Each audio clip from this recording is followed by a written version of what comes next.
कभी रात में खुले आसमान को देखा है और सोचा है कि इस पूरी विशालता में हमारी असली जगह है कहाँ। तो आज हम ठीक यही करने वाले हैं। हम एक सफर पर निकलेंगे, हमारे ऊपर चमकते हुए उन छोटे छोटे बिंदुओं से लेकर ब्रह्मांड के किनारों तक, अपना ब्रह्मांडीय पता खोजने के लिए। तो चलिए शुरू करते हैं। वाह, कितनी सीधी और सच्ची बात है ना। सूर्यास्त के बाद आकाश को देखना वाकई कितना अच्छा लगता है। हजारों सालों से इन टिमटिमाती रोशनियों ने हम इंसानों को अपनी ओर खींचा है। कभी सोचा है कि कुछ रोशनियां तो एकदम स्थिर दिखती हैं, हीरे की तरह, और कुछ धीरे धीरे अपनी जगह बदलती रहती हैं। तो आखिर ये है क्या? क्या ये सब एक जैसी हैं? तो सबसे पहला कदम, चलिए आसमान की इन रोशनियों को पहचानते हैं, क्योंकि यकीन मानिए हर चमकती हुई चीज तारा नहीं होती। अब हम असली सितारों और उनके जैसे दिखने वाले दूसरे पिंडों के बीच का फर्क समझेंगे। देखिए, विज्ञान में ऊपर मौजूद हर चीज के लिए एक शब्द है, खगोलीय पिंड। इसे आप एक बहुत बड़े कॉस्मिक परिवार के नाम की तरह समझ सकते हैं। सूरज, चांद, ग्रह और हर वो रोशनी जो हम रात में देखते हैं, सब इसी एक बड़े क्लब का हिस्सा हैं। और यहीं पर आता है सबसे पहला और बड़ा फर्क, एक तारे और एक ग्रह के बीच। ये बहुत आसान है असल में। तारे वो समझ लीजिए कि विशालकाय आग के गोले हैं, गर्म गैसों के बने हुए, जो हमारे सूरज की तरह अपनी खुद की रोशनी और गर्मी पैदा करते हैं। और ग्रह वो शीशे की तरह हैं, उनकी अपनी कोई रोशनी नहीं होती। वो तो बस अपने सबसे करीबी तारे की रोशनी को हम तक रिफ्लेक्ट करते हैं, चमकाते हैं। और हाँ, इसीलिए हमें आसमान में शुक्र या मंगल जैसे ग्रह चमकते हुए दिखाई देते हैं। अच्छा, ये एक सवाल है जो बचपन में हम सबके मन में जरूर आया होगा, है ना? कि अगर रात में आसमान तारों से भरा होता है तो दिन में वो सब कहाँ चले जाते हैं? क्या वो बंद हो जाते हैं? नहीं, जवाब इससे कहीं ज्यादा आसान है। और इसका पूरा लेना देना हमारे अपने तारे सूरज से है। इसे ऐसे समझते हैं, सोचिए सूरज की रोशनी एक बहुत बहुत ही ज्यादा चमकदार स्टेडियम लाइट की तरह है। अब दिन के समय ये रोशनी हमारे पूरे वायुमंडल में फैल जाती है, और जो दूर के तारों की हल्की सी रोशनी है, जो हम तक पहुंचने में न जाने कितने साल लगा देती है, वो इस चकाचौंध में बस खो जाती है। तारे हमेशा वहीं रहते हैं, बस हमारे सूरज की चमक के आगे दिखाई नहीं देते। ठीक है, तो अब हम जानते हैं कि तारे क्या हैं। तो चलिए अब उस बारे में बात करते हैं जो हम इंसान हजारों सालों से करते आए हैं, डॉट्स को जोड़ना, यानी आसमान में पैटर्न, कहानियां और नक्शे बनाना। हाँ, पर उनके छोटे से आकार से धोखा मत खाइएगा। इनमें से कई तारे तो हमारे सूरज से भी सैकड़ों गुना बड़े विशालकाय सूरज हैं। वो हमें छोटे छोटे बिंदुओं जैसे सिर्फ इसलिए दिखते हैं क्योंकि वो हमसे बहुत बहुत ही ज्यादा दूर हैं। ये ठीक वैसा ही है जैसे बहुत ऊंचाई पे उड़ता हुआ हवाई जहाज हमें खिलौने जैसा लगता है। हम जानते हैं कि वो बहुत बड़ा है, पर दूरी की वजह से छोटा दिखता है। तारों के मामले में तो ये दूरी लाखों करोड़ों गुना ज्यादा है। प्राचीन काल से ही लोगों ने इन तारों के बिंदुओं को जोड़कर अलग अलग पैटर्न्स या आकृतियां बनाई हैं। इन्हीं को हम नक्षत्र मंडल कहते हैं। और सबसे आसानी से पहचाने जाने वाला एक नक्षत्र मंडल है सप्तर्षि, यानी 7 ऋषियों का समूह। ये असल में अर्सा मेजर या बिग बेयर नाम के एक बड़े नक्षत्र मंडल का ही हिस्सा है। पर आसमान में बनी ये आकृतियां सिर्फ कहानियां सुनाने के लिए नहीं थीं। ये तो जीवन बचाने वाले उपकरण थे। सोचिए, जीपीएस और कंपास से भी पहले नाविक और यात्री रात में इन्हीं तारों को देखकर रास्ता खोजते थे।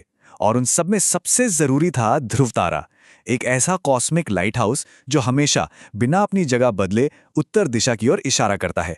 मतलब अंधेरे में भटकने का कोई चांस ही नहीं। चलिए, अब दूर के तारों को पीछे छोड़ते हैं और थोड़ा घर की तरफ आते हैं। अब वक्त है हमारे अपने कॉस्मिक पड़ोस, यानी हमारे सौर मंडल पर जूम इन करने का। ये वो जगह है जिसे हम घर कहते हैं। और इस परिवार के केंद्र में है सूरज। ये सिर्फ परिवार का मुखिया नहीं है, बल्कि ये पूरे सिस्टम का एक तरह से ग्रेविटेशनल एंकर है। इसका विशाल वजन एक ऐसा जबरदस्त गुरुत्वाकर्षण बल बनाता है जो 8 ग्रहों, उनके चंद्रमाओं और बाकी सब कुछ को अपने चारों ओर एक लगातार ऑर्बिटल डांस में बांधे रखता है। और ये एंकर हमसे कितना दूर है? करीब 15 करोड़ किलोमीटर। ये नंबर इतना बड़ा है कि इसकी कल्पना करना भी मुश्किल है। चलिए इसे ऐसे सोचते हैं, अगर 100 किलोमीटर प्रति घंटे की रफ्तार से सूरज तक गाड़ी चलाकर जाना मुमकिन होता तो वहां पहुंचने में 170 साल से ज्यादा लग जाते। और मजे की बात यह है कि ब्रह्मांड के हिसाब से देखें तो ये दूरी तो बस पड़ोस तक जाने जितनी ही है। तो इस प्लैनेटरी परिवार के सदस्य कौन-कौन हैं? इनको सूर्य से दूरी के क्रम में याद रखने का एक मजेदार अंग्रेजी तरीका है। My very efficient mother just served us nuts, यानी मर्क्यूरी, वीनस, अर्थ, मार्स, जुपिटर, सैटर्न, यूरेनस और नेपच्यून। हिंदी में कहें तो बुध, शुक्र, पृथ्वी, मंगल, बृहस्पति, शनि, यूरेनस और नेपच्यून। चलिए जरा अपने इन पड़ोसियों से मिलते हैं। इस टेबल में उनकी कुछ खासियतें हैं। जरा इन अजीबोगरीब नंबरों पर ध्यान दीजिए। बुध, जो सूरज के सबसे करीब है, वहां एक साल सिर्फ 88 पृथ्वी दिनों का होता है। मतलब वहां हर 3 महीने में जन्मदिन मनाया जा सकता है। और दूसरी तरफ देखिए नेपच्यून को, उसे सूरज का एक चक्कर लगाने में 164 साल लगते हैं। और जरा शुक्र को देखिए, जहां का एक दिन उसके एक साल से भी लंबा होता है। जरा सोचिए, ये आंकड़े वाकई कमाल के हैं। आपको पता है, हमारे सौर मंडल में 2 बहुत अलग अलग तरह के इलाके हैं। सूरज के पास है हमारे आंतरिक ग्रह बुध, शुक्र, पृथ्वी और मंगल। ये सब चट्टानी दुनिया है, छोटी और ठोस। और फिर एक एस्टेरॉयड बेल्ट को पार करते ही हम पहुंचते हैं दिग्गजों के इलाके में। बृहस्पति, शनि, यूरेनस और नेपच्यून, ये हैं बाहरी ग्रह। ये विशाल दुनिया है जो ज्यादातर गैस और तरल से बनी है। मतलब वहां पैर रखने के लिए कोई ठोस जमीन ही नहीं है। तो अब चलिए फिर से जूम इन करते हैं और उस एक ग्रह पर ध्यान देते हैं जिसे हम घर कहते हैं। एक ऐसा ग्रह जो हमारे पूरे सौरमंडल में वाकई सबसे अनोखा है। तो आखिर पृथ्वी को इतना खास क्या बनाता है? जवाब है बिल्कुल सही जगह पर होना। हम अपने सूरज के गोल्डीलॉक्स जोन में हैं, मतलब एकदम सही दूरी पर। न तो इतने पास कि सारा पानी भाप बन जाए और न ही इतने दूर कि सब कुछ बर्फ बन जाए।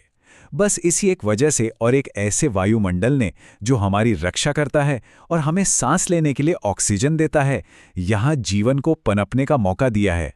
ये अंतरिक्ष की इस विशालता में एक खूबसूरत नखलिस्तान की तरह है। अब एक पल के लिए प्रकाश के बारे में सोचते हैं। ये ब्रह्मांड में सबसे तेज चलने वाली चीज है। इसकी रफ्तार लगभग 3 लाख किलोमीटर 1 सेकंड में, वाकई अविश्वसनीय है। पर इतनी तेज रफ्तार के बावजूद भी रोशनी हम तक तुरंत नहीं पहुंचती। जो धूप इस वक्त हम महसूस कर रहे हैं, वो असल में करीब 8 मिनट पहले सूरज से निकली थी। इसका मतलब ये भी है कि अगर सूरज अचानक गायब हो जाए तो हमें 8 मिनट तक इसका पता भी नहीं चलेगा। है ना कमाल की बात? ये उन 15 करोड़ किलोमीटर की दूरी को महसूस करने का एक जबरदस्त तरीका है। और हां, पृथ्वी इस सफर में अकेली नहीं है। हमारा एक स्थायी साथी भी है, चंद्रमा।